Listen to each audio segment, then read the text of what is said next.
What is up, fellow sickos? I am Dan Favale, joined by my certified fantabulous co-host, Mr. Grant Hughes. Thought he was going to be away for 2 podcasts. He ended up being away for 4 of them. So you got the same amount of, I'll say, we'll call it PTO. You got the same amount of PTO, but you should be more well-rested because it was actually more content you were missing than you think. That's not how that works. But before we're here, well, let me talk about what we're doing. We decided to go through and regrade or just re-talk about, because I graded and we talked about last year's trade deadline, but the lead up with OG and Harden and Siakam, we're going to just talk about those trades and regrade them, because what else is there to do if not regrade things? But first and foremost, Grant, how the heck are you? I'm doing well. I'm happy to rehash some trades. Like, these are the ones we need to talk about because like last year's deadline wasn't all that impactful. So the ones that kind of slipped out of the time chunk that would be like a deadline deal, quote unquote, were actually the big deals. So I'm glad we're doing this. It felt incomplete to if we skipped them. So excited about that. How are you doing?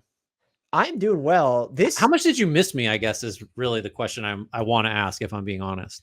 Mort sucks, so I missed you loads. But I love podcasting with the people that I podcast with. Hot take. So always missed. At some point you should just come on one of the Mort podcasts, but it feels like the schedule is always aligned where like when he wants to do crossovers, it works out where it's like, like you're kind of busy that week, so it just pans out that way. But doing this, the trade stuff is interesting because you're right. Last year's deadline was not a banger in terms of the level of like deals that went down, but the thirst for trades, I think it always, I guess it never ceases to amaze me because I do live grades for Bleacher Report. And this was a year where like that's always my most read article of the year. And not only was it once again that, but it did so many reads that like they're bumping stuff off my docket afterwards because it's like, well, like the quote is just so high. And it's like, well, the biggest deal that day was like what?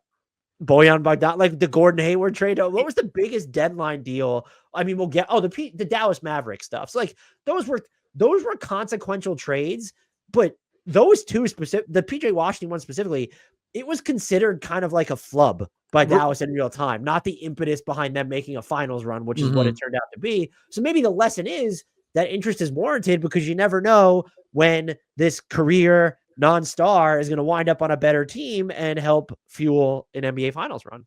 Yeah, I think that's right. You never know what the big deals are going to be. And that's kind of the spirit of this exercise. We're going to talk about some deals that at the time didn't seem big and some that did, and kind of assess whether, consensus was correct about how much these were going to matter and to whom. Because there are a couple of these where it's like in the moment, the assessment might have been pretty favorable to one team, and a year later, it's kind of looking better for the other. So, I mean, and also go 5 years out from now, who knows what these things are going to look like? Because we got a bunch of picks to convey, some of which is extremely confusing. So we'll parse all that and just kind of see a year down the line.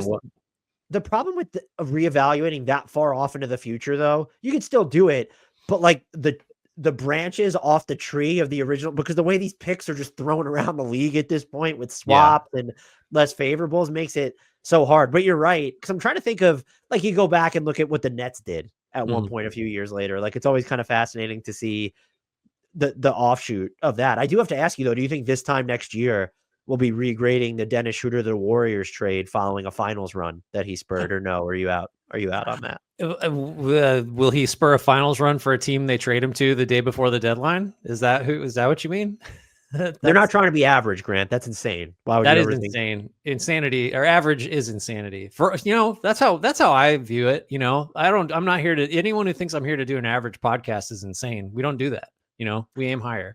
And our usual reminder, a C is an okay grade. People get mad all the times when they see C's and B minuses. C and above is average or better. And so just as a reminder to everybody, and we have the benefit of hindsight here. So technically our grade should be more accurate than my real-time grades, which I have not looked back at yet, by the way.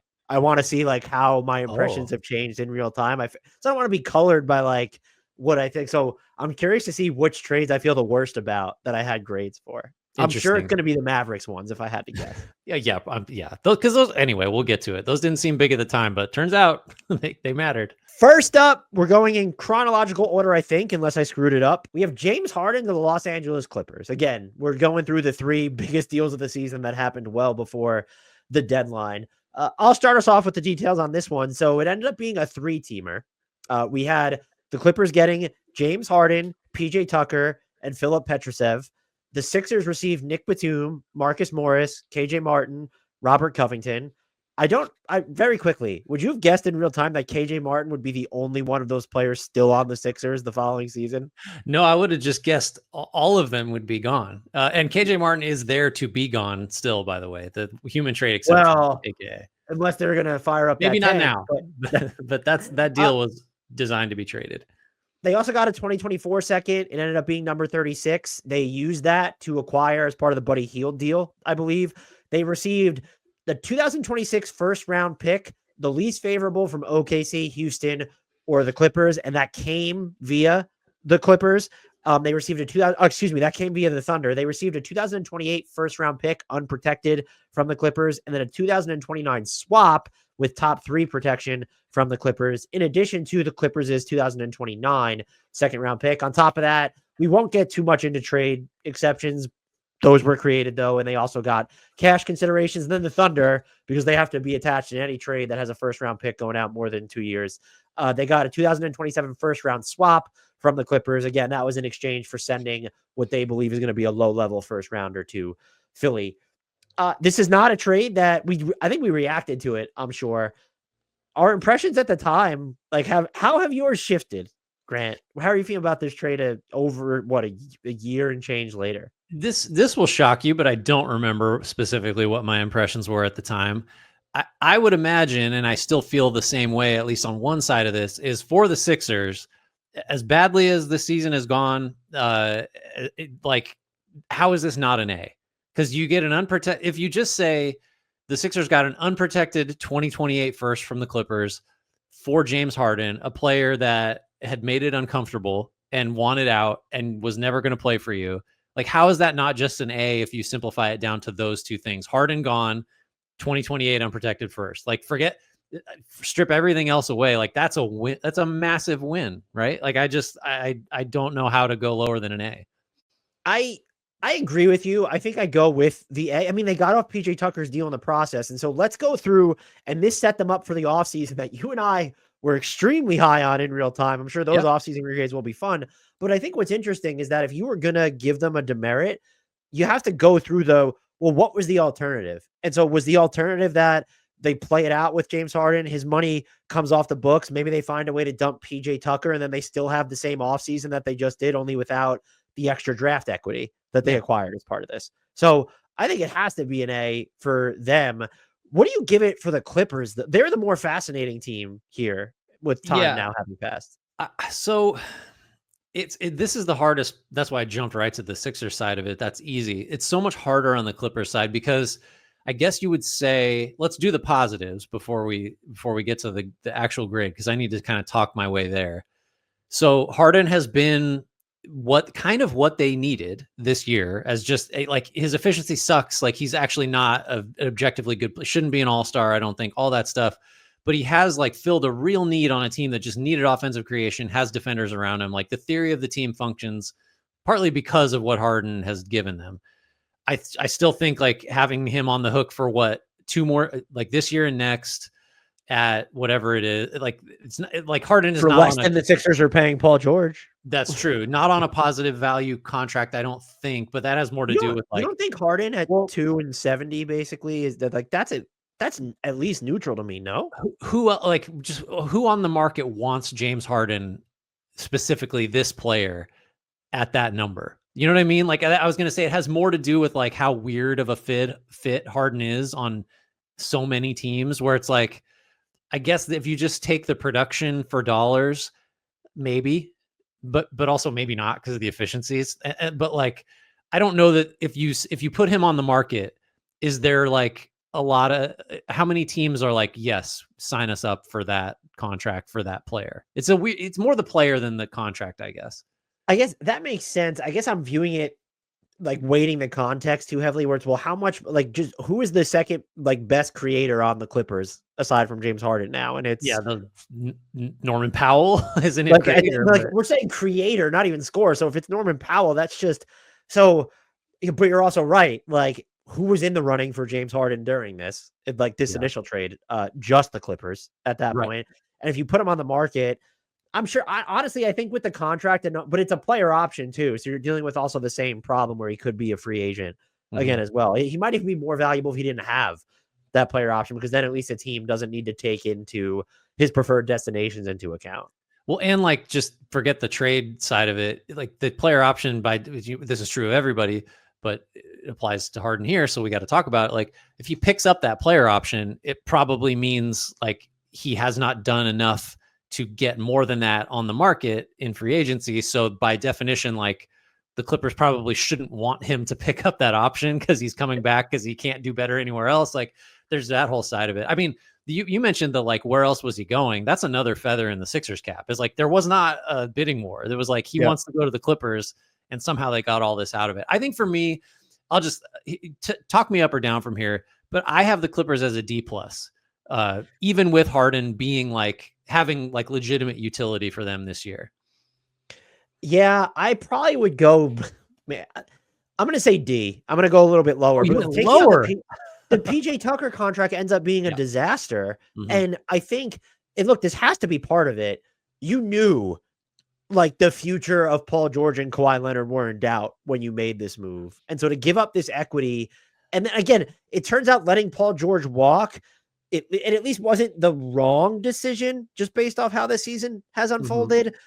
But like, if you knew you were going to let Paul George walk and enter this weird phase, why would you have given up so much future draft equity here to go after James Harden? And yes, it was all billowing in the wind, but now we've seen that resolution. So yeah, you could say, and I think this would be correct at this point, they're probably better off not having the Paul George contract on the books. Although, could you have done something more proactively to move him rather than let him walk, just for the flexibility that allows you to add a guy like Derrick Jones Jr.? There's a lot of levels to this, but you were the only team in the running for him, and you had to take back a player in Tucker who's not only a non-factor for you, but like, you can't move him. Yeah, he's dead money. You just took back dead money. And but James Harden has been like fine to good for them. So I don't know if like, is D too low? I guess given their direction now, like, you essentially mortgaged like 2 extra years of your draft, and then actively decided to kind of take a step back, like, or at least off the gas, like, relative to where you were this time.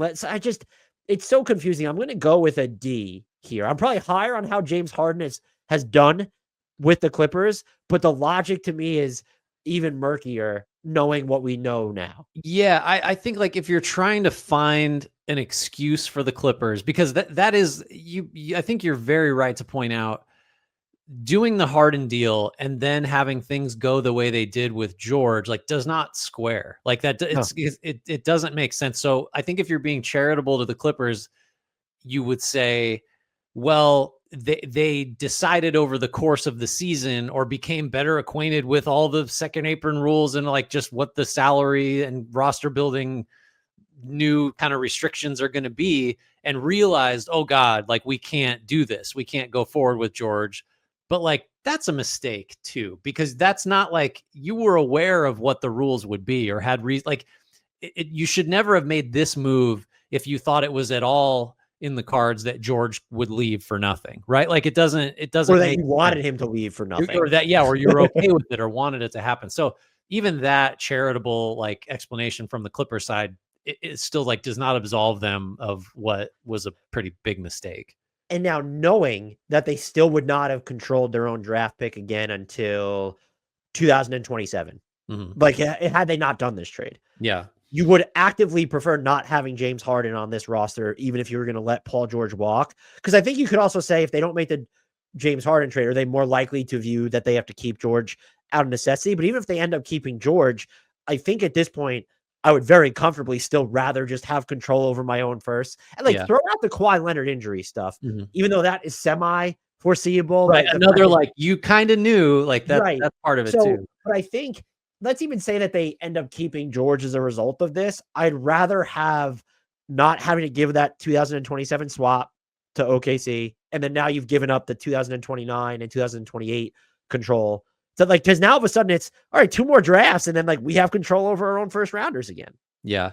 It's interesting. Like, if you framed it as Clippers, you get to have Harden and George or neither, I think you have to just say neither and keep all, that feels like the way that it makes sense in my, or how Well, you can now justify this as a mistake. even if it's you get to have, what if I even say it just to like kind of acknowledge that there could be a less rosy outlook if you didn't have Harden. If it was, you can either have Harden or Paul George. So if you undo the Harden trade, but you did end up re-signing Paul George, you still picked the Paul George route, correct? Because you're keeping the 28 first in that scenario, As well too. as they had to give the 27 swap to Yeah. OKC as I well. think, Like, yeah, even if you can see George is like, might be like this time next year, if things don't change, Paul George might be the worst contract in the league. Like, I mean, Jamal Murray exists, but like still, he's going to be in that conversation. You'd still rather have that with those two first round assets. I guess it would be hard to stomach in real time of, okay, if they didn't have Harden and they had George, or if they didn't have George, there's a not insane, although maybe they're just better than we thought they were going to be one of the worst teams in the league as it was. Yeah. So maybe they're still able to carve out victories, but optically, if you sent the number 5 pick out this year because you were so bad, it's not, the next 2 years would be tough, but like this trade cost you control over 3 draft picks when you knew that you had to have some idea that the sustainability of your core was on. Isn't that also why we assumed they went and got Harden, because they're worried about the fragility of the other two? Yeah. Yeah. I mean, we're way apart on our grades between the Clippers and Sixers. And it's still like, this is such an interesting trade. Isn't this a more interesting trade? Because there's so many like paths not taken, or like the Paul George of it all is just this weird, interesting element that I think you just have to, you have to talk about it in the context of this trade. Cause like, who knows what happens if things go a different direction. So you went D+ for the Clippers. I went D. I might even be at a D- at this point. For the Thunder, is it an A? Because what you're saying is 2026, they and Houston should still be really. So you're giving up an actual first round pick, but you have so many that it probably doesn't matter for a flyer on the Clippers in 2027, which, okay, that postdates as of now Harden's current contract. Yeah. We know Paul George is gone. Who the fuck knows what Kawhi is going to be like in the 26-27 season? So I think, is that just an A+? Like, that's just an A+ swing for them. Yeah, because like, what's that 26 first going to be? It's going to be a 25th or worse, right? Like, that's you, right? Like, how, like, where's that pick going to fall? OKC or Houston aren't one of the 5 best teams in the league in 2026, I'd be floored. So yeah, and so the upside on the 27 first is insane. Like, that could be, who knows how high that. Yeah, that's totally worth it. And the Thunder, what's the other? The Thunder did this again, I think, in a trade we're going to talk about. And then the Dallas one, yeah, the 28. And then isn't it? Yeah, I love the distance swap for like, I love them using their firsts as a way to like get an incrementally more valuable, more distant first. That's such good business for them. We are on to the OG Anunoby trade. You want to take us through this one? Yeah, so the Knicks get OG Anunoby, Precious Achiuwa, and Malachi Flynn from the Toronto Raptors for RJ Barrett, Emmanuel Quickley, Detroit's 24 second round pick, which ended up being number 31, with which Jonathan Mobo like has had some real moments this year, is down at the Raptors 905 at the moment, but looks like he's going to be an NBA player. So that's probably more than you would have expected from a number 31 pick, I think, in a vacuum. Well, what's the number 30 pick from the 2024 draft doing right now, Grant? I have no idea. I don't know who that is. Oh no, wait, I was gonna say Isaiah Collier, but he was number 29. Number 30 this year was Baylor Shireman. So yeah, I mean, the other note here would be that, so part of the reason you trade for OG Anunoby is so that you can keep OG Anunoby. He stayed with the Knicks on a 5-year, $212.5 million contract with a player option on the final season when he will be, I think it's entering his age 31 campaign. To get OG Anunoby, who is still just objectively, like he's one of the most 10 valuable defenders in basketball, right? He might I not think make so. all defense on any given season, but he's objectively one of the 10 most valuable defenders in basketball. Fits kind of whatever offense, like you don't want him doing too much with the ball at times they've needed him to. And you didn't have to give up a first round pick. And with the way that Emmanuel quickly has been injured in that deal he got from Toronto, to where, okay, it's what he had 5 and he ended up getting Well, it's like 5 and 162, but it's also not really it's 162 because there's 150 yeah. is really what it is. So, like, that's a lot less than OG Anunoby, but OG Anunoby's been substantially more valuable this year. Mhm. And by the way, Precious Achiuwa, I don't think this is by design, super just important to them. Yeah, So right.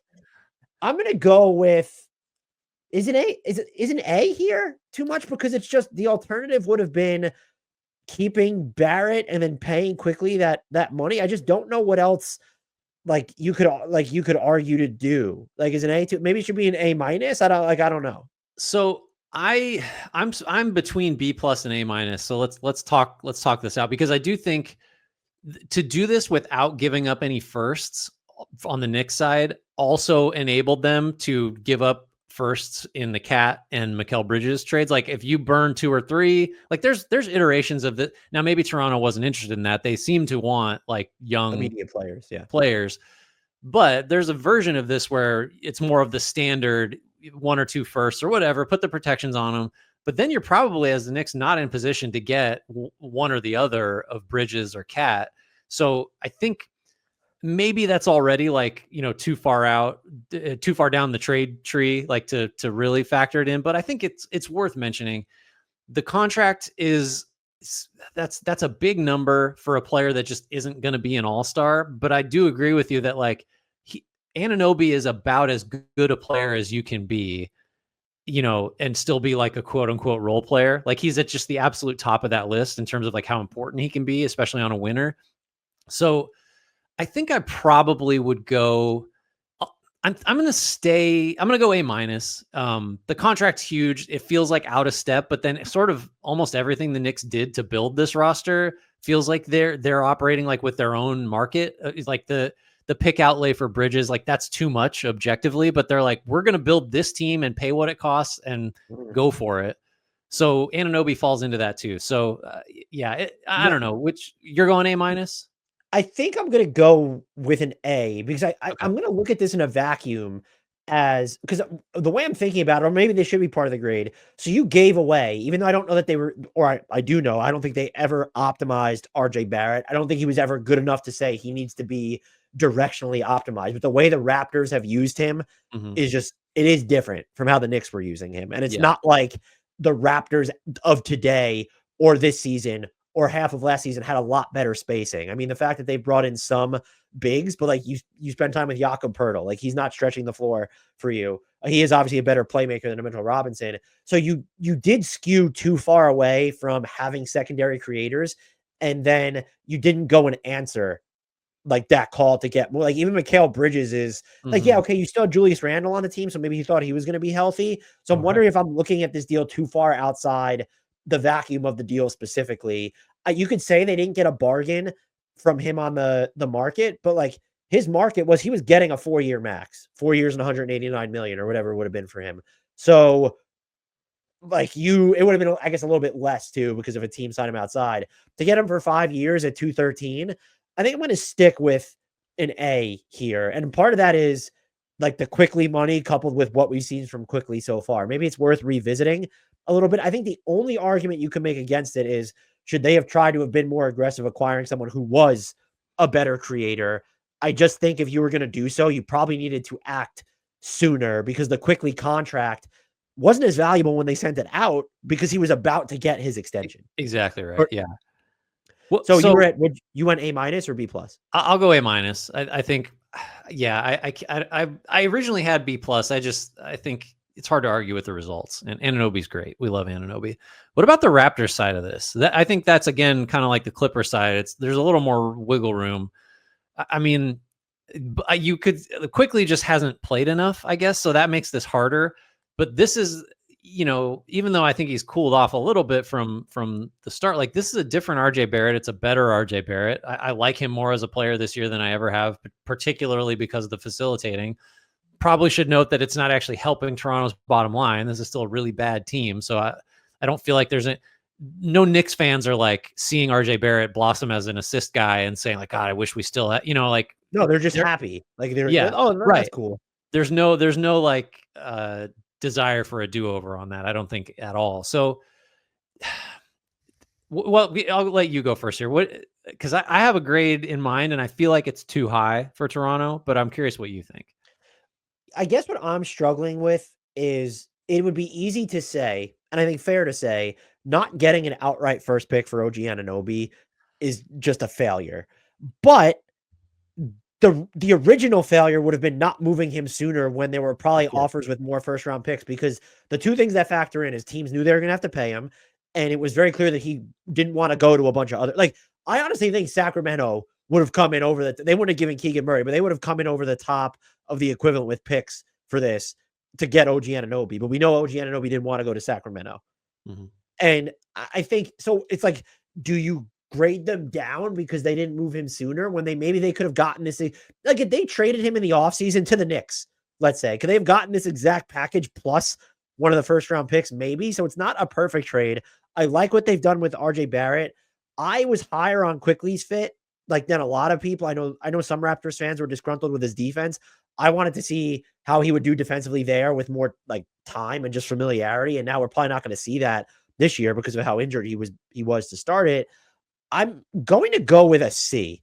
I don't think they made out like bandits, but I don't think you look at this and have a ton of buyer's remorse, because let's say they sent him elsewhere for the equivalent of, it would have been, what is this, the equivalent of 2 first round picks when you're kind of just considering everything involved? Like, it's number 31, it's Quickly about to get a new deal, and then it's RJ Barrett. Were you getting a pick that had higher upside than either one of RJ Barrett or Emmanuel Quickly, let alone both? So that's why this is so complicated for me, is because like I'm trying to evaluate the Raptors side of this without considering what they could have gotten had they traded Anunoby when they should have, like, and I think that's fair. I think we just have to look at the deal that they did. But I'm having a hard time separating. It's kind of similar with, well, this was Toronto's thing that we harped on forever. It's like, you should have moved Siakam sooner. Still did pretty well on the Siakam front, I guess.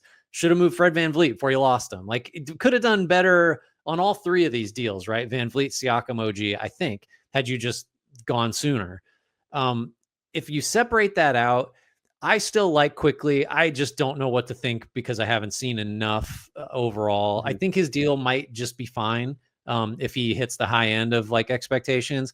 Barrett, I think Barrett's like a credible starter. And then the Mobo, I guess, turns out to be a decent get. So my initial grade was B-, and I said I think it's too high, but I think I'm going to stay there. I think I'm going to go B- because you shouldn't really have been able to get much of anything for Anunoby, because any team that took him on probably knew it was going to have to pay this crazy amount, and he wasn't like a full like open market guy for the reasons you mentioned, like he wasn't going to go to Sacramento. So considering those circumstances and ignoring the ones that say they could have gotten a lot more had they done this a year ago or 2 years ago now, I'm going to go B- and continue to think that's probably too high. You've talked me into a C+. I just can't, without seeing more of Quickly, to see, does this deal look like it's underwater, or does it look net neutral and net positive? But we should note, when he played with RJ, and the sample size was very small, but like their top 4 players playing together last year destroyed opponents when they were on the court. We just haven't seen that like in volume this year. In the minutes, the few possessions that they have on the docket, they statistically have not been great. So I just, without seeing more of Quickly, because RJ Barrett alone, and if you just look at this as RJ Barrett and Mobo, and then like a not ideal version of Quickly as a player or a contract, that's not enough for me to go into the B's. But I also don't like, there's still the possibility that Quickly ends up being like, this is someone who stretches the floor, has some just live dribble creativity to what he's doing. And I do think he's a much better defender than what we've seen in Sacramento to date. Do you struggle with that though? Like, this is a broad thing. We used to talk about this with what the Nets got for Kevin Durant, where it's like, do you credit the Raptors for doing pretty well by getting what they could out of a situation where they had very little leverage, but they also had very little leverage because they like fucked it up and didn't trade the guy when they should have? Like, how do you You know what I mean? Like, I don't know how to split those two thoughts in my head. I struggle with it too. And I mean, I mentioned it at the top. I do my grade, and they will all reflect. I'm trying to look at it in the moment. I think that other stuff is an important backstory, because if you're wondering why our grades aren't lower, it's because we're not looking at it and saying like that vaunted, what was it, 4 first-round picks for OG Anunoby, which, by the way, we could like, didn't we find out later that like only 2 of them were real or something? Yeah, So it was 4 with an asterisk for sure. but you don't have to necessarily operate in this case. In most cases, I think you need to operate under the assumption that teams aren't actively choosing a bad deal. Right. And so you're trying to grade it in the moment. But with Toronto, it's fascinating because there is an alternative path not traveled. But in that moment, you have to point me to which teams were giving them 2 first-round picks that had a higher upside than Quickly and Barrett. And I don't think that maybe 1 first-round pick high. And if you're trying to look at cost control, maybe you think that's more valuable. But I think in terms of the upside of these players, if Quickly signed for a little bit less or wasn't injured, this might be like flat A's for both of these teams. Could be. Yeah. And he's got time. Like, he might be a mid-tier, like properly paid starting point guard that's young enough to feel good about. Like, that's, if a year from now, we might be saying all those things about him. We'll have to see. Our next deal, Pascal Siakam to the Indiana Pacers. The Pacers received Siakam. The Raptors received Bruce Brown, Jordan Nwora, Kyra Lewis Jr., which I thought that trade was like conjoined with the Pelicans, but apparently they were separate transactions. It helped the Pelicans get out of the tax. So if you want to grade that accordingly. And then they got 2 2024 first-round picks. One of them ended up being number 19, which the Raptors kept and drafted Jacoby Walter. The other pick ended up being number 29 and Isaiah Collier. They sent that out, though, before the draft in the deal that brought Kelly Olynyk and Ochai Agbaji to Toronto. They also have, and I'll get the pick commitment right this time, Pacers fans, a 2026 first-round pick from Indiana. It's top 4 protected in 26 and 27, and then it turns into 2 seconds. Man. Pacers is talk me down from an A. For the Pacers? Yeah. Well, I'll spoil it now. I have a B+. So you might need to talk me up to like an A. Maybe we meet at an A-.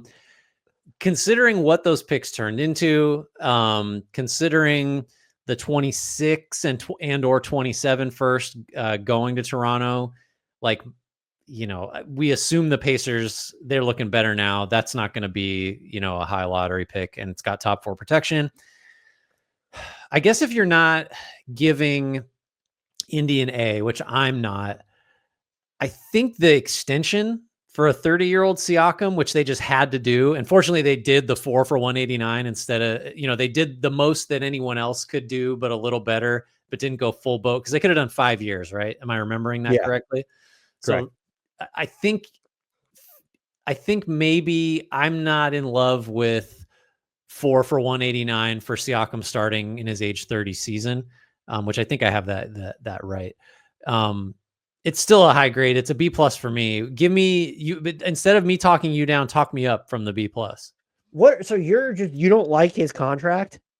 I'm trying to reserve the A's for like, just, yeah, of course. Like that's as good as it gets. Like I don't love his contract. I think like you really did. And the Pacers probably care less about this than most because they always want to be competitive. You kind of locked yourself, Halliburton, Supermax, Siakam, 189. Like you're going for it with this group. Is Siakam going to be good enough in the out years of that deal? I don't know. Do you care about that, since maybe you just care about the first 2? Just give me the justifications for coming up from a B+. I'm open to it. They got a credible all-star.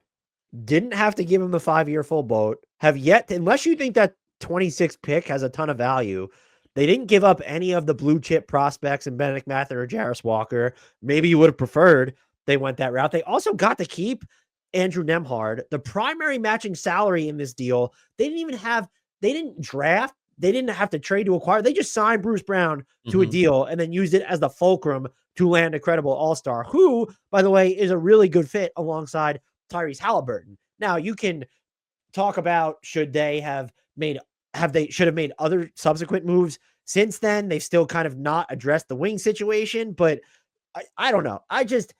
You're a team in Indiana where you could, let's use OG Anunoby as an example. he would have been a better fit for this team, I think.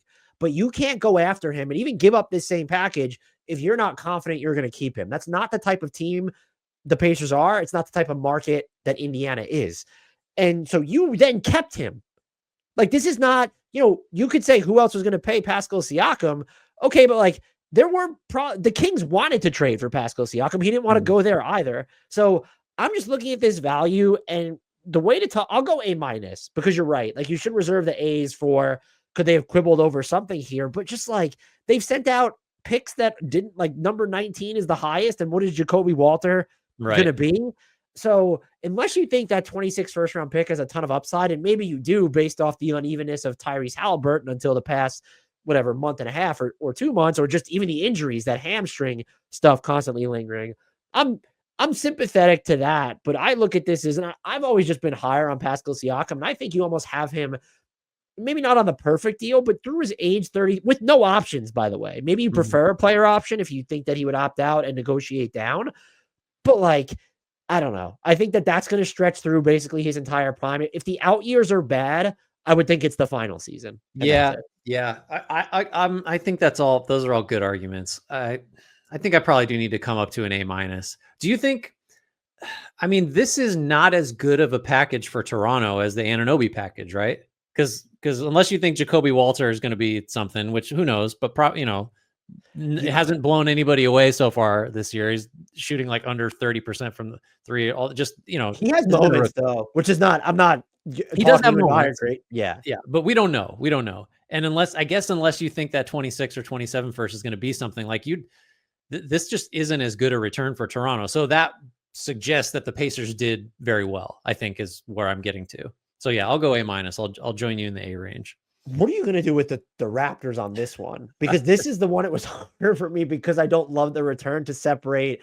If this is all that was out there, why didn't you trade Pascal Siakam sooner? That's it's the same. It's the same, like it's almost exactly the same situation, right? Like you got a different package that's like sort of harder to evaluate because we know roughly, even though Quickly hasn't played, like we understand RJ Barrett and Quickly. Like, yeah, okay, those are real players with some kind of track record, fairly projectable, I guess, even though we spent time talking about how who knows with Quickly. What Toronto gets here is just like, I don't know, like what are any of these guys going to be? In general, though, to say they did get 3 first round picks for Pascal Siakam. Like you can say that because that's what they got. But doesn't that feel like you're overstating it? Oh, it does. I'm not, but you didn't take on any long-term money. You opted into keeping Bruce Brown for this season to see what you could do with him. So I don't, and it's tough because what was the market at the time? It seemed like he didn't want to go to the Kings. The Warriors apparently didn't think he was good enough because the Warriors are fucking stupid. So I struggle. I'm not prepared to give them a super high grade here because I still think like you didn't have the leverage to like get Andrew Nembhard instead of one of these first round picks. And look, you did get a loosely protected pick at the time, 3 drafts into the future. So like, that's kind of a solid, this deal doesn't move me, but I don't know that I'm prepared to destroy it unless you want to grade it through or grade it against the fact that, well, they should have moved Siakam a year sooner or something. Yeah, I mean, Agbaji is not an insignificant part of this, even though he's kind of like a second related trade, right? So I'm definitely not gonna. This is gonna be an above average grade. I'm just trying to decide how far to go for the Raptors because I am just gonna divorce the same like, well, they could have done better that I did from the Anunoby side of it, or I'm gonna try to. For what it's worth, I have a C+. Basically, like Ochai Agbaji shooting over 40% from 3 this year, so he's been way better than he was. Good defender, like he's a real player.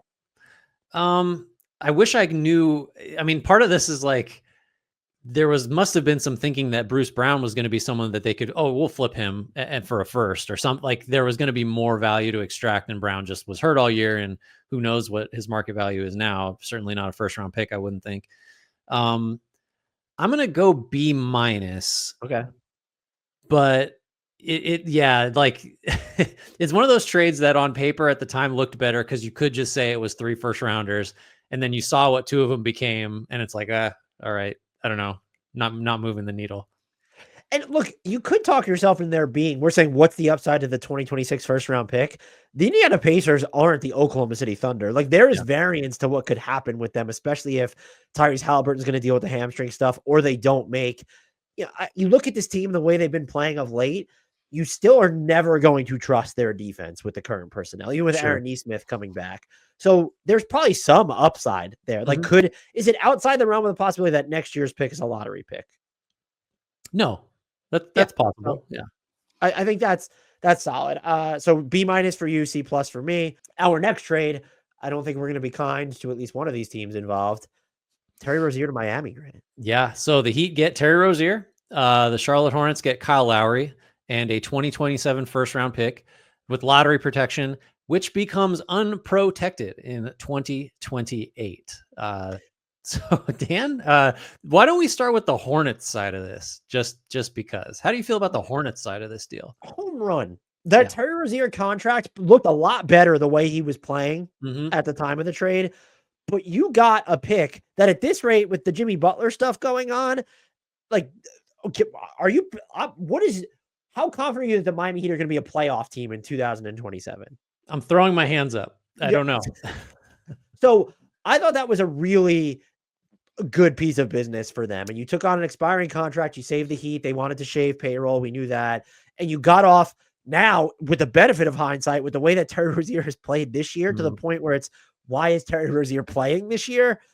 This is an A minus. Like, what would be more perfect about it? Is it because it's only lottery protected in that first year? Like, so if you want to go A minus with that, did you have the leverage to go top 10? But that you got a distant first round pick, which is just like, for a non-star, that's not something that traditionally happens. And so I'll go just because it is the Heat. So, but like, if you told me right now that they traded Terry Rozier for the number 15 pick in 2027, I'd probably give it an A. So I'm going to go A. It's an A for me. I don't know what the level of player is that a team should be willing to give up what might be, I don't know what percentage chance it is, but might be an unprotected future first. Like, but I know that level is not Terry Rozier. Like, that's like, you can't, as the Heat, the exposure to risk is so high. And we're just talking about the Hornets side. So just flip everything. The Hornets have no business getting a potentially unprotected first for Terry Rozier, and they got it. And like, the way things are going in Miami, I think the odds that pick, like, they really might get an incredibly valuable 28 first. And by the way, like, if you're the Hornets, taking on bad money, which Kyle Lowry was in the process to get something like that, is just like textbook exactly what you're supposed to do if you're in the Hornets position. So like, from like a, I don't know, what are your principles kind of perspective, the Hornets are getting it right. This predates the PJ Washington trade we're going to talk about. And so it was at the time the harbinger of, oh, okay, things are actually going to be different for this team. They're not going to be the Bulls, basically. And I don't remember, but I would imagine at the time, like, I didn't hate this at all, because like, well, the Heat are going to be good forever. So, and Terry Rozier will be better with the Heat, because that's also a thing that happens. And just the Heat aren't going to be good forever, it doesn't feel like. And Terry Rozier has been terrible. So just a huge win for Charlotte. Flat A for me. With the Heat, I do remember being not so down on it in the moment, but the Terry Rozier contracts always made me nervous because they call it partially guaranteed for next year, but he's guaranteed 24.6 million of 26.9 million. So 90 plus percent so he's on this huge number, which was always uneasy. How is this not an F minus at this rate right now? Because even in real time, are you going to tell me that back then the theory behind that trade would have made more sense if we have Jimmy Butler and Bam Adebayo locked down, and that's who we're moving forward with. But by the offseason, you were worried about Jimmy Butler's. You can't tell me you weren't worried about Jimmy Butler's availability at the end of 2020. Right. So the logic looks worse now than it did at the time, given the Jimmy Butler stuff that happened. But like, as we know from the Ramona Shelburne piece over at ESPN, with all the shits that's been happening, stuff's been deteriorating for quite some time behind the scenes. And so to make this trade, and by the way, I know you can say part of it was, well, you got off Lowry's contract and you saved all that money. He was an expiring deal, right? Like, to pay that type of a price tag. And you can say, well, if you knew they were going to be a playoff team in 2027, like this will be the time to revisit that trade. Is it their playoff team in 2027? Maybe you're able to, for me, maybe I'm able to grade this more kindly. But as of right now, like, and one, like, they're not like, it's not even so the OKC pick has that goes this year's lottery protected. That has the potential to be a disaster if it doesn't convey because it's unprotected. But this Hornets pick is even independent of that. Like, because even if you make the playoffs this year and convey that Thunder pick, there's still no guarantee at this rate that you're a playoff team in 2027. I think it's got to just be an F for the Heat. I think the only justification is this is the type of trade that they've made in the past and basically like gotten away with it. Because wasn't there like a Goran Dragic trade years ago that involved them giving up at least one first? And it was just like, that pick's going to be in the 20s because we're the Heat. Who cares? Like, and they really have, not been badly burned by doing things like this in the past. And this is just a reminder that, like, nothing lasts forever. At some point, you can't just continue to flex and assume that these firsts you're putting out there on the table will not get actually gobbled up in like really damaging ways. The other thing too it did is it further encumbered them with regard to chasing fish bigger than Terry Rozier. Yeah, but right. Now you're the earliest first round pick you could trade is a conditional 2029 first round pick. Now, they should by no means be doing that because we know that they're not good enough, but that's another thing to factor in here. So I went F-. What are you going to go with? I'll just go flat F. Wow. You're like ever the optimist. I want to say here. Big difference. We are on to, this is me, right? Bojan Bogdanovic to the New York Knicks, or maybe this should be known as the Quentin Grimes trade at this point. But the Knicks received Bojan Bogdanovic and Alec Burks. The Pistons received Quentin Grimes, who proceeded to basically not play for them and at least not play well. Evan Fournier, Malachi Flynn, Ryan Arcidiacono, New York second rounders in 2028 and 2029, as well as cash considerations. Grant, how are you feeling about this trade? And even before that, would you like to know what I gave? Now we're entering the realm of I graded this trade. Would you like to know what my initial grades were? Can I guess what you gave it? So you graded this like day of, right? Yes. I'm going to guess you gave the Knicks, I'm trying to get inside your brain a year ago about Bogdanovic. See, I can't remember what was thought about it. I say we because we probably think the similar things. I bet you gave the Knicks a B and you gave the Pistons a B plus because I think we liked Grimes at the time. So I gave the Pistons a B plus.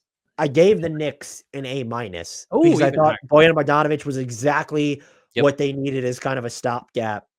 And I'll say this right now, my grade is substantially lower now. I think for the Pistons, it ends up being the same grade. I just don't know, like, what else were you going to get for those players? The fact that you then, I think, undervalued Quentin Grimes because his, like, the Quentin Grimes era, so to speak, in Detroit wasn't off to a banger start. But those could be two nice seconds when you look like the Knicks are towing a very fine line moving forward. So I think I'll stick with a B plus for them. I probably would give them a higher grade if Quentin Grimes was still on the roster and playing like he has in Dallas for much of this year. The Knicks, they did use Bojan Bogdanovic as the primary matching salary in the Mikal Bridges trade. However, they could have just picked up Evan Fournier's team option and done the same thing. And so this trade to me ends up being a D plus for them. They gave up valuable draft equity and they gave up Quentin Grimes, and they did it for a player who then they proceeded to underutilize. He wasn't perfect. And at the times they gave him a shot, it wasn't perfect. They didn't give him a big enough shot during the regular season to figure this thing out, especially in the backdrop of Julius Randle spending so much time injured. That was a miss on their part. And again, I don't think, if you had kept all these assets, who's to say they just wouldn't have given Quentin Grimes any seconds to Brooklyn in the Mikal Bridges trade as well? I don't know. But like, you can't say Brooklyn didn't acquire Bojan Bogdanovic thinking he was an actual player. So to me, there's not a functional difference between having sent him out in that trade and having Evan Fournier's team option. Yeah, I think at the time the Knicks were justified. I think this made sense if you thought Bogdanovic was going to be the type of help that they needed.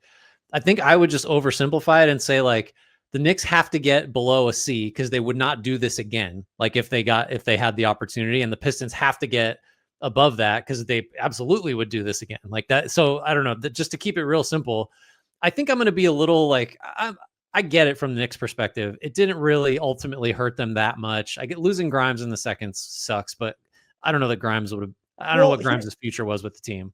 That, which is fair, but like when you're talking about how depleted they are in their asset stores, they have 2 swaps and a fake first that they can trade. Like this stuff, we might over romanticize second round picks, but like this shit matters when you're trying to figure out stuff on the margins. And I think I'd be kinder to this regrade if I didn't think that I'm even looking at it. What was the point of giving this up relative to how much you leaned on Bojan Bogdanovic after you had him? Mm-hmm. Yeah, I think that's fair. Maybe the other thing to consider though is like, we've done some trades with big names that have, signed big contracts and had like real consequential impacts. Like really nobody involved on either side of this trade has like done much. I guess Grimes is, the top of that list. So like, so here's what I'm going to do. I'm going to give the Knicks a C-, which is about as nice as I can be on the negative side. And I'm going to give the Pistons, I don't know. How do we tie in the Hardaway's been good for them? Would they rather have like that was a weird like branch That's off. a good point too. I have trashed that trade. I just don't understand why they had to give Grimes in it. But Hardaway has he's helped their spacing. And look, Grimes even was if bad. you don't love Hardaway the player, it's just like he's mattered for them. Grimes was bad and injured in Detroit. So there's that. I think for me a B+. I'll stick with it. I'm not going to go higher. I'll give the Pistons a B and the Knicks a C-. How about that? So how are you lower on this for the Pistons than you? That confuses me. I don't know. What is I almost feel like shouldn't you be close? Why aren't we closer to an F for the Knicks? Is it just because we understood the logic in real time? It wasn't completely blasphemous. It's partly that, which is maybe shouldn't be part of the consideration, but also it's just like I don't feel like. Your point about the seconds and the lack of depth, I think is right. But like, this isn't like we're not going to feel the ripple effects of this trade. Like we may not be feeling them at all anymore, really. So it's such a small time thing that I'm not moved to go to be too harsh. What did Bojan Bogdanovic play when he went to the Knicks last year? 19.2 minutes per game in only 29 appearances, and in the playoffs he was 12.8 minutes per game in 4 appearances. So I don't know. This might be a D. Do I need to be lower? I mean, like they got nothing out of this. Basically, the Knicks. They used Bojan Bogdanovic as part of the Mikal Bridges trade, but they didn't need they had Evan Fournier. Right. Could have been Fournier. Okay, I'm gonna go instead of C-, I'll go D+. That feels more reflective. Yeah, I'm gonna go D-. I've talked myself into being lower. I understand. I was so high on it in real time, so maybe I'm just crestfallen. Is what it is. Sorry, Knicks fans can't be mad. I gave you an A for the OG Anunoby trade. Grant, what is next? All right, a deal I kind of forgot about. So the Sixers get Buddy Hield. This is a 3-team trade, so buckle up. The Pacers get Furkan Korkmaz, another person I have not thought about since the last trade deadline. Doug McDermott, a 24-second from Toronto via the Sixers, which turned into Juan Nunez. A 29-second from Portland via Philly. And the Spurs get Marcus Morris and a 29-second from the Clippers via the Sixers. Dan, I mean, the Buddy Hield side of this is the most consequential, I guess. So let's start with the Sixers side of it. How do you feel about that for them? So my initial grade for the Sixers, Grant, you want to try and guess what it was? Probably an A. A+. Yeah. At the time of the trade, the Sixers were 26th in 3-point attempt rate and 27th in made 3-pointers. To just get Buddy Hield, I was just like, for this? Oh, this is great. He ended up turning into a pumpkin for them. He kind of he had some of those moments towards the postseason. What I will say, they were able to then flip him to the Warriors, and they got Dallas's 2031 second as part of that trade. So you can at least look at that and say, okay, you're looking at what they gave up now, and it's all right. What are they really going to miss? Maybe that Portland second rounder, but would you rather have Portland's 2029 second or Dallas's? Well, you had to send a pick to the Spurs. I mean, this ends up being, because I guess a C-, just because you were able to get, you're basically down one intriguing second round pick as a result of this trade. And is that worth going to a D+? Well, this is the thing. This is where like I'm reverse justifying it again, because like if you said Sixers, you will be down one intriguing second, to use your phrasing, which I think is right, for the chance that Buddy Hield solves your shooting problems. They'd be like, yes. Well, obviously they said yes, like no question. Like that's great logic. I have no problem with that logic. Like Buddy Hield should have been helpful. And by the way, he shot 39% with the Sixers from three. He just wasn't playing a ton, right? He didn't play, and like it's the Buddy Hield experience. I understand it now firsthand. This is another one that's okay. We got to I'm going to try to I can simplify this for you. Do it. They traded number 36 and Portland's 2029 second round pick and the Clippers' 2029 second round pick for Dallas's 2031 second round pick. That's ultimately what they land with. They gave up 3 seconds for one, basically. And that's actually an awful trade. Yeah. That's not when you look at what they're left with, it's not good. Yeah, I think so. How low this is another one though, where it's like, how much of an impact did it really have? Like, and is that a factor? Like, can you get into the look at the deal in a vacuum? Isn't that number 36, 2 2029 second round picks, one from Portland, one from the Clippers, for Dallas's 2031 pick? Even if you think that's the most intriguing pick, not worth all three of those things. This is a D minus, maybe. I'm with you. Let's just give it a D. That's really bad when you look at it that way. Well, I'm simplifying it correctly though, right? I think so. No other, because you're not going to like, the Furkan Korkmaz of it all, whatever. So what is it? Remember, I killed the Pacers for it, I believe. Let me scroll down here. I gave the Pacers a C minus. Here's the thing. The Pacers side of it, I'm trying to think, like, I mean, they made the conference finals, but like they did seem to lose something without Hield there. And then definitely early this season when they just looked so bad, it was like, oh man, they just missed that movement shooter that bent defenses. Like, and screener. Yeah. Yeah. So it does feel, obviously, like, I don't know how much we can really say they miss Buddy Hield now with a little more distance from it, but it doesn't feel like I don't know. I guess if you really like that 29 second from Portland, that makes you feel positively, but I think they could still use Buddy Hield. I don't disagree with you, but I'm not sure how to reconcile it with this. When you look at, so the Pacers as of right now are, and I'm rounding up, $150,000 away from the luxury tax. How are they functionally? They're not going to pay the tax. No. So even with Buddy Hield's salary right now, they would have been $5 million into this. Now you could say, could they maybe have paid Obi Toppin a little bit less and gamed it that way? Yeah. I don't know. But I think if we're looking at it and saying they weren't going to keep him, and given how unimpactful he was for the Sixers and how he's kind of petered out for the Warriors, I'll probably stick with I'll upgrade them to a C.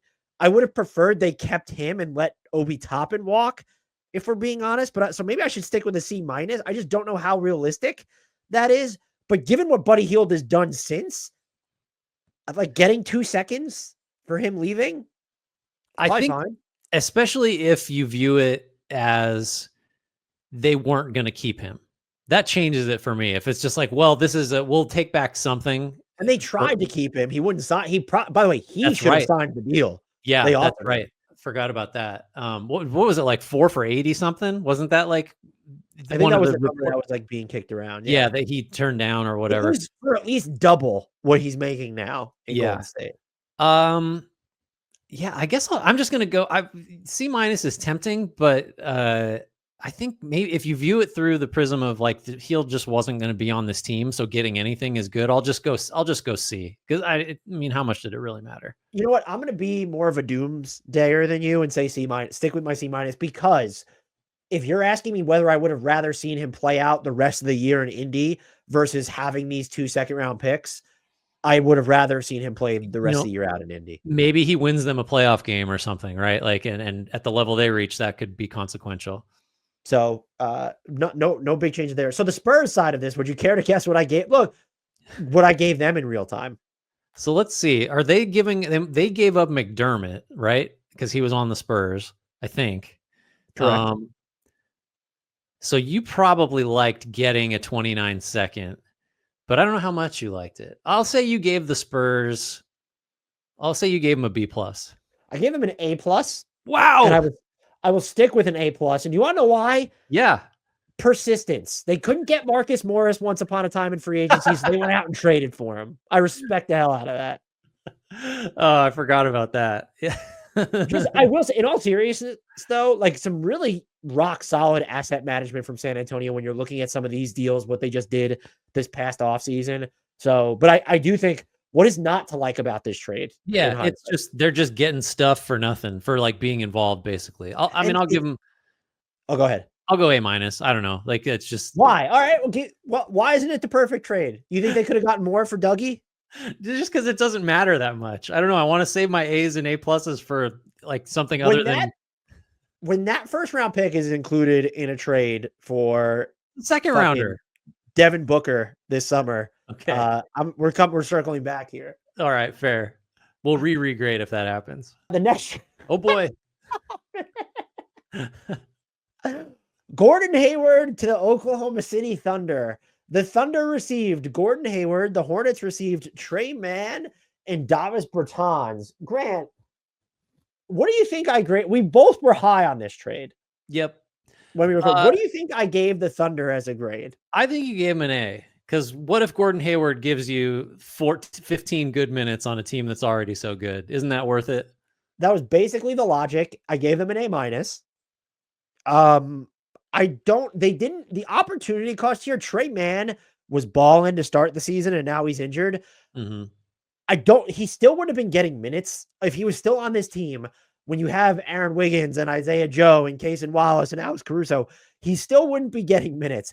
So there's no real fallout from here, but you can't give them. I appreciate them trying to make a swing, but I think why couldn't you have gone and rented a big then at that point instead? I mean, this is because I appreciate the swing, I'm going to give them a D minus, but you could also say they didn't compromise their cap flexibility that allowed them to go out and do the Isaiah Hartenstein move predominantly. But I'm a little bit, and I don't subscribe to the idea. People were mad that they didn't trade for Daniel Gafford. I was like, oh, you mean the Daniel Gafford who didn't really play in the series against them? They did lose it, but so I'm going to go D minus here because that was just a flub, and they were good enough to think even more aggressively than let's just get this guy who is never really healthy. Yeah. The opportunity cost is pretty legit. Well, they did get off of $5 million in partial guaranteed money of Davis Bertans too. So kudos to them for that. Yeah. I mean, it was just an abject miss. Like Hayward just wasn't remotely helpful. I mean, Mann, you could make the case that Mann would have been more helpful, even though buried on the bench as he was. So I'll go D minus is fine for the Thunder. What about the Hornets though? Like Mann is a third guard maybe on a good team if he's healthy. Like that's to generate his own shot. He's not healthy right now, shot creator. Yeah. I mean, they had to take on the Bertans partial guarantee, so that's kind of bizarre. B minus? I was thinking B. Just because Mann is there's 3 players in the deal, and Mann is the only one that's got an NBA future, and he's actually has a decent one. So Gordon Hayward retired. That's right. He's done playing now. We're less than a year removed from the Thunder onboarding him. Could we even go higher? I'll go with a B with you, I guess. But they got a flyer on a real player, I guess. Right. So yeah, and they sort of paid for it because of the Bertans guaranteed portion, but that's worth it, right? To just get a guy that might be in your rotation for who knows, 5 years. They saved, however, so they take on that partial guarantee, but they saved more money immediately as the result of this trade. That's right. So they're probably cash positive overall, in addition to getting the only player that's going to matter beyond this season. So maybe unless you think that they could have done something more with Trey Mann's roster spot this year, is this an A minus? I was going to go to B plus. We're already moving up. I'll go B plus. Yeah. Okay, that's fair. We assigned way too much meaning to the Gordon Hayward trade when it happened. I don't even blame the Thunder for my grade, I'll say, declining so much. I was just I thought it was like, oh yeah, they don't need to rush, which I was right, but it just in a vacuum that like they didn't hurt themselves, to be clear, but it didn't even pan out, sort of. Yeah. We were kind of thunder pilled. It's like, oh, if they did it, it must have been a good decision at the time. To be fair, I am still thunder pilled. Oh yeah, forever. Okay, so now we got something that actually had some real ripple effects. PJ Washington to the Dallas Mavericks. Dallas gets PJ Washington in a 2024 second, which became number 58. Knicks legend Ariel Hukporti. A 2028 second. That's the least favorable. That's already been retraded. That's fun. The Hornets in the bargain get Grant Williams, Seth Curry, a 2027 first round pick with a top 2 protection, and then it becomes Miami's 28 second if it does not convey. Is that right? Correct. Okay. Dan, how you feel about, let's just do the Mavericks side first. What do you think I gave them at like first time around? I know you gave him a bad grade. I'll say you gave him a D+. That is exactly what I gave them. My logic at the time, I wrote, Washington is an upper echelon fit in Dallas. He has some downhill and interior craftiness to his game, and he will knock down a higher percentage of his threes while fielding passes from Luka and Kyrie. But you should have stopped. It's so far so good. Dating back to the sign and trade transaction that landed them Grant Williams this past offseason, the Mavericks have now turned a 2027 first rounder and an unprotected 2030 swap into PJ Washington. That looks totally cool now, I think. So well, when framed that way, that does feel like a lot for a guy who's a 5th starter, right? Like, yes, but it helped elevate them to tier 1 title contender status. Yep. Now this year's all up in like with just the health of Luka Doncic, and even I know Kyrie Irving's back. How high do you go? Because that 2027 first round pick, it's so loosely protected. At the same time, though, you're going to be a good team if you have Luka. Then still, I guess maybe there's some downside for them because Kyrie's on the older end, but you got off of the Grant Williams contract, what was clearly a miss for you, even though I think it's fine overall. I mean, the injury, of course, changes that. I don't know what to go to here. Can you talk me into a different grade? I thought about, I'm going to be overcorrecting if I say an A. It's not an A trade by any means. I mean, probably not. It's close to the case you would make for giving it. To me, it's a minimum of a B+, and I'm kind of trying to get up into the A- range. So let's see if we can get there. If you said, Dallas, you're giving up all this, and all I'm going to tell you is that PJ Washington will shoot 47% from 3 in the second round of the playoffs, you'd be like, okay, like maybe. Yeah, one, we're in the second round. 2, he's maybe going to help win us a series to get to the conference finals. And then they go a step farther than that. Like, you might just do the defensive burden he shouldered. Yeah. This is an A-. I think it's got to be in the A. I'll stop at the A-. We don't need to go full A because they did give up a first.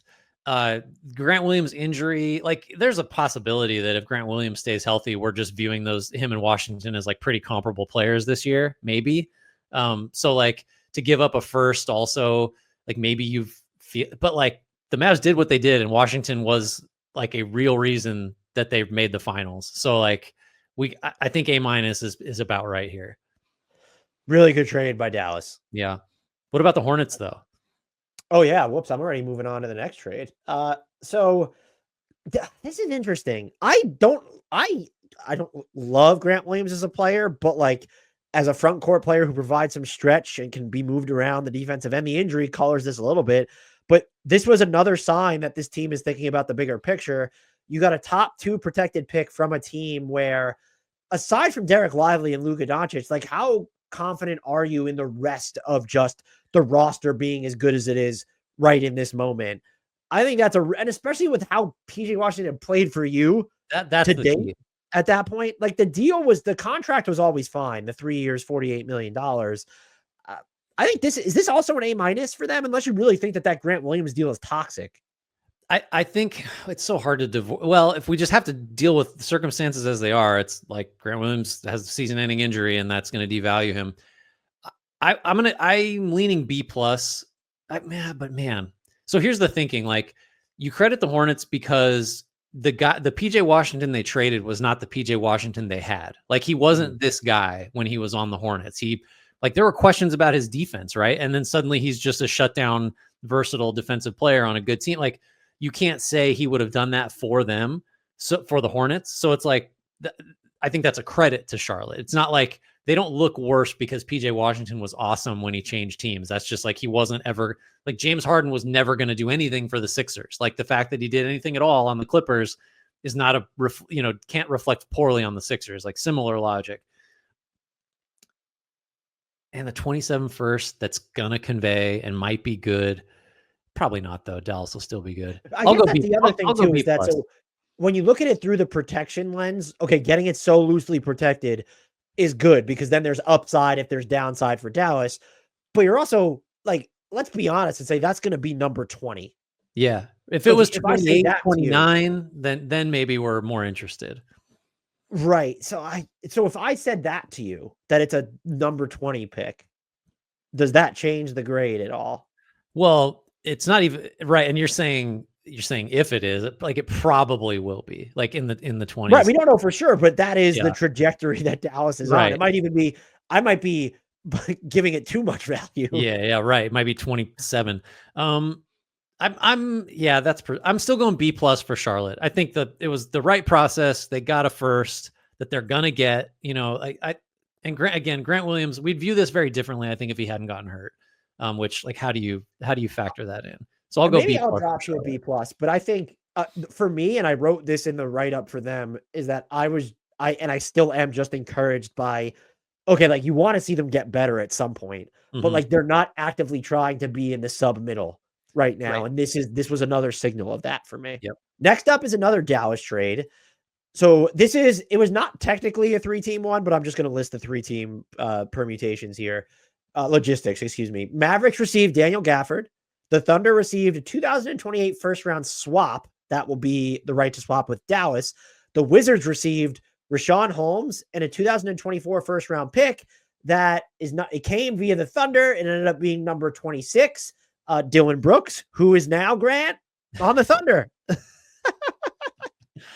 Well, and we should say, somewhere in all this, Washington gets a pick that becomes Keyshawn George. Oh, yes, I must have left that out. I'll have to fix that in post on the screen. So wasn't that what they used with Dylan Jones? I think that's involved. Yeah, there's some machinations that end up sending the 26 pick Jones back to OKC with the pick that they trade. Anyway, I think Keyshawn George is part of the Wizards' return here. I don't know how much that's going to matter in our assessment. I think that's right. This was like, we've already bunched in 2 trades that sort of aren't really the same trade. What they did is they traded this pick, the Dylan Jones pick, with a 2024 second that became Melvin Ajinça, and that was number 51. So they traded number 26 and number 51 for Keyshawn George. But that was not part of this trade directly, but that is the fallout from it. Got it. Okay. So just something to consider maybe as a fringe thing, but not part of the deal. Daniel Gafford, a little like PJ Washington light, like, actually did matter in a push to the finals. It started, right? Because wasn't Lively coming off the bench a fair amount and basically split time with him? Yeah, they had like that co-op at center, but like the minutes were like dead even for so long. And wasn't it last year where Gafford like set the record for most consecutive makes without a miss? Something like, I think you're right. Yeah, all he does is just finish dunks, basically. The Thunder side of it's easy. Let's just go with the Mavs here. I mean, so essentially, actually, the side of the trade that I'm most uneasy about is the precursor move with the Thunder, where they're giving up the 24 or the 28 swap for the 24 first. That, I think Gafford is hugely helpful. We probably need to be above a C for the Mavs because of that, maybe considerably. But I'm worried about that 28 swap. Like, that might be, the Thunder might really cash in there. Yeah, so I gave the Mavericks a B- the first time around, and part of the logic was Derek Lively was injured, and it was also kind of clear at that moment, like, well, how many minutes do you want him to play? And their backup center ranks were thin. He helped spur the finals run, and I think that you don't need, even if he wasn't ultra important in the most significant moments, perhaps, but you also got off of the Richaun Holmes money as well as part of this deal. I think I'd probably stick, because I'm trying to factor in the long term of it all, where I don't know what Daniel Gafford means moving forward. So, like, to give up okay, like I could see them trading him at this deadline too. When you're kind of looking at the financial commitments that are come down the pipeline with Derek Lively eventually needs to be paid. Kyrie Irving's probably going to opt out this summer. So I think I'm going to stick with a B minus. I think I'll go B. It's just I don't know how it's so hard to overstate. Like, if you matter in a run to the finals, like isn't that the point? You know. So I think I'll just go a flat B, not too far off from where you are for the Mavs side. What about let's just go down the list. The Thunder are an A plus, right? Like So it's they're just trading. This one's interesting because they're trading number 26 for the right to swap with Dallas in 2028. That's intriguing when we're looking that far out. But this could also just be the difference of like, oh, OKC's drafting 27 and Dallas is drafting 25 and they're sure. swapping picks. Mhm. Would you still, if that's knowing that outcome is on the table, I think I'd probably still go with an A for them. Well, yeah, because like, well, there's no downside. There's by definition, there's no downside, especially since you end up just getting the guy you would have picked anyway. So it's like you just got a free swap ultimately. I don't know how else to frame it. So, well, I mean, it did cost them stuff to get Dylan Jones in the first place, like back in so they had to reacquire that pick. What did they end up sending to New York for him? They traded a 20. No, they only gave up seconds to get him. So they gave up seconds to get him back. So yeah, I think this is an A for them. There's no downside when you have that many firsts. And also, even if they didn't have that many firsts, they're also a team that, given the complexion of their roster right now, like there's a finite number of slots available. And so you need to start like getting rid. Now, this is weird because they ended up reacquiring this imminent first round guy. But yeah, I'll go A for them. What about the Wizards? It's basically Keyshawn George and Rashawn Holmes through their lens for Daniel Gafford. I mean, it's just like whole lot of nothing. Because Holmes is just a basically dead money. Keyshawn George has had like a handful of moments, and maybe that's what we should be focused on, is like just giving up a veteran center that you weren't gonna, really use for much of anything in your rebuild, and getting a shot at someone who has shown like he's been grossly inefficient. But like, I think we both kind of like Keyshawn George a little bit. Oh, I love him. I think he's going to be really good. I think he plays really hard. The ball's got to go in, and outside of like 2 or 3 games where he's made a ton, it just hasn't. But yeah, I think I'd probably go. I can't go up to the A range, I don't think. Although, again, another situation where like the Wizards' process was right here, kind of like just you should just swap one center for another to get a crack at a rookie. So I'll go B plus here for Washington. I will go with a B. And a lot of it is just like kind of just it reinforced about their direction. And knowing that they then end up drafting Alex Sarr and just signing, getting Jonas Valanciunas for nothing on a contract that they could move and get second round picks for, big part of it too. The Rashawn Holmes thing, not ideal. So you wonder, could you have gotten more than a bottom 5 first round pick to take on 1 additional year of Rashawn Holmes? That's about right. Yeah. Although they gave up a usable player. I'll go B. What's the next trade we got here, Grant? We're approaching the end. Okay, this is we kind of referenced it a little bit. The Toronto Raptors receive Ochai Agbaji and Kelly Olynyk from the Utah Jazz for Kyrie Lewis Jr., Otto Porter Jr., shout out Otto Porter, have not thought about him in a while, and a 2024 first rounder, which was number 29. Isaiah Collier is the player that Utah ended up with there. I don't know, like this.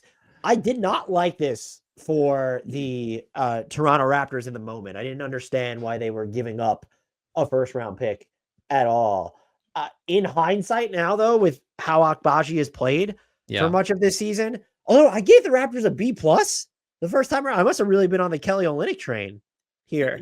Yeah, I think what I remember most from this is the framing of, well, Utah has given up on Agbaji and has decided that we'd rather just have a late first instead of him to like reset the rookie scale clock.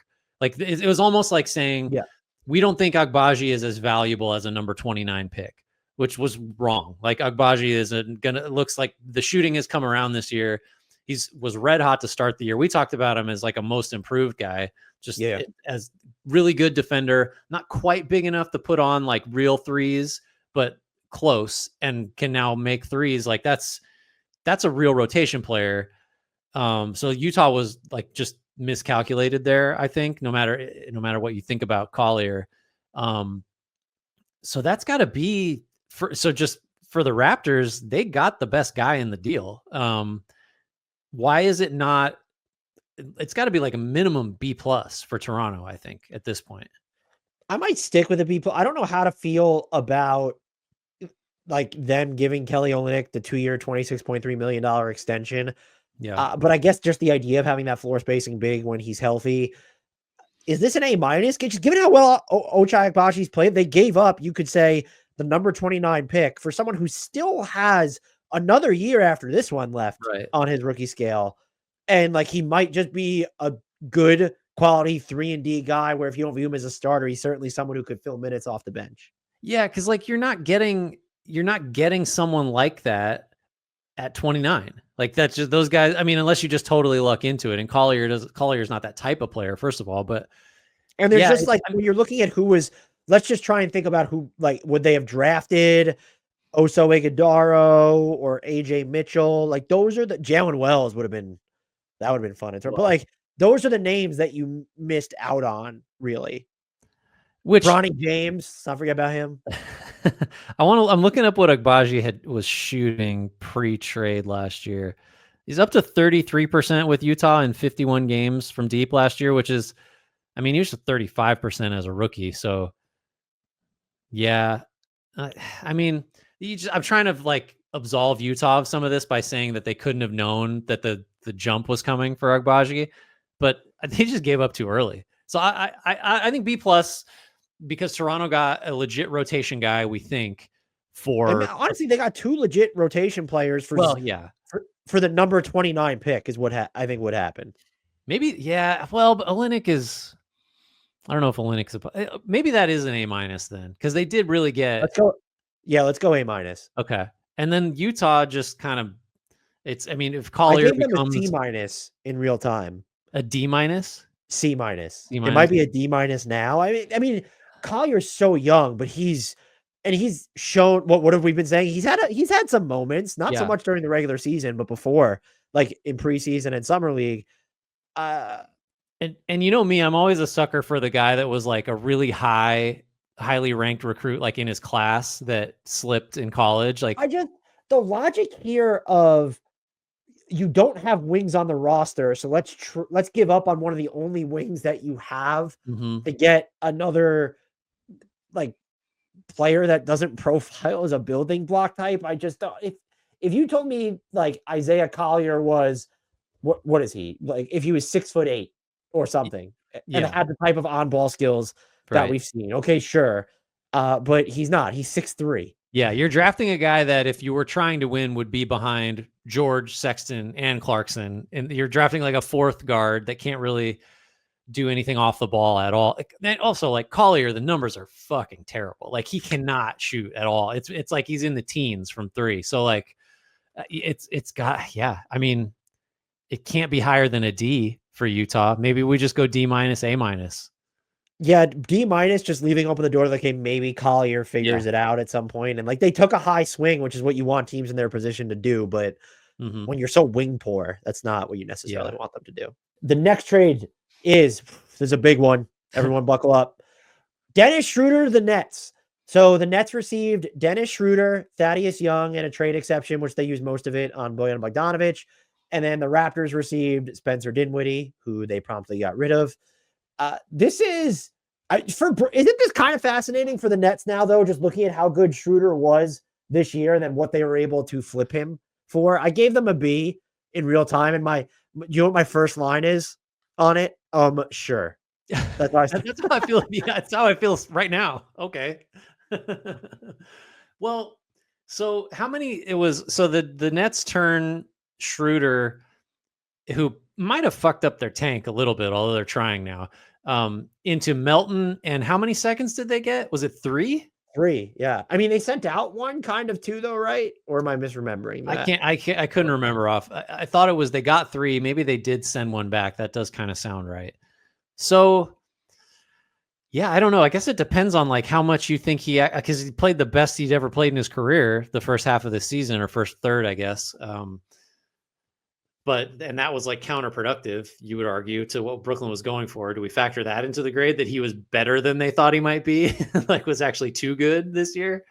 Well, I mean, if so, you want to ding them because he might have not given them a head start off their tank. Because I mean, if you're just talking pure bottom line, like he actually was counterproductive to what they were trying to do this season. But it's like, can you penalize a team for getting a guy who turned out to be way better than you thought? That feels wrong. Well, you could also look at it. So they did give up a 2025 second in the Warriors trade. So they turned Spencer Dinwiddie into 2 second-round picks. Yeah, that's pretty good. That's like, isn't it like, so you could also say, but if Dennis Schroder wasn't supposed to be as good as he was, what would they have gotten for him if they traded him over the offseason? Well, probably not 3, I guess.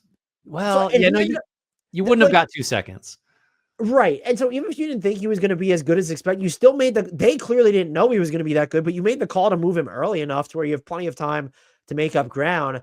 I think this is probably a B+ just because look at how good they were, a top 10 half-court offense with him on the floor this year. That's insane. That's amazing. So, okay, but about the Dinwiddie side, I was like, I don't remember him on the Raptors. That's because he never played him. That's why. They bought him out and he ended up with the Lakers, right? Isn't that what happened? Yeah, and that didn't go so well either. I'm going to go B+ for the Nets, by the way. What'd you end up with? Yeah, that's pretty good since Dinwiddie wasn't giving him anything. I don't know how to feel about this for the Raptors just because it was a housekeeping move. So I think that's fine.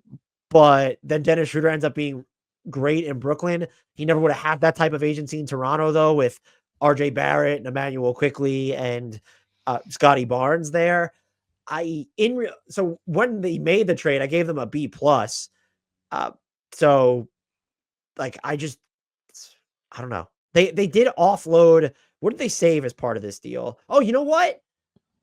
I forgot that he's still on the books. So like Spencer Dinwiddie was not. So getting rid of that final year of his contract did, I guess, give them flexibility for the summer that they elected to use on picking up Bruce Brown's team options. That's right. I was just looking up, like, Schroder was okay for Toronto. Played 51 games, 13 points, 6 assists, 35% from 3, just like a incredibly standard Dennis Schroder half season. Yeah, this isn't a B+ trade anymore.